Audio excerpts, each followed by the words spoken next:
منذ أن فهلت من أكون كردي هو اسمي، والنار في صدري تسكن.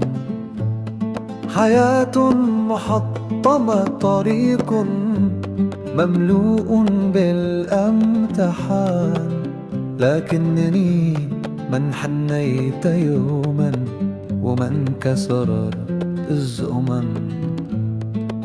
من جبال آمد حتى دوق، تعالوا صوتي كصرخ طفل صغير بين الماء ولهيب الزمان.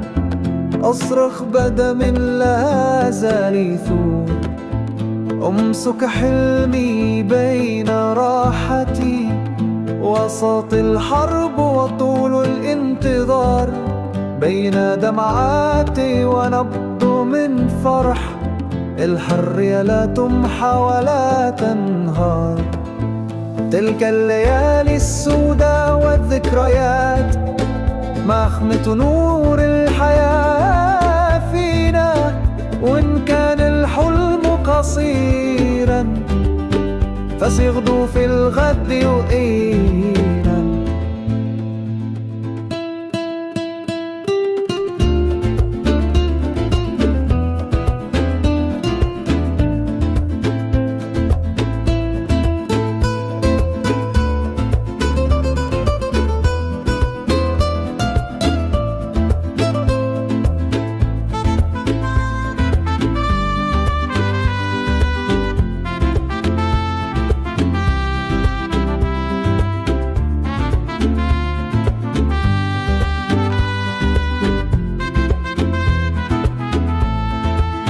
سأصرخها من أعماق القلب.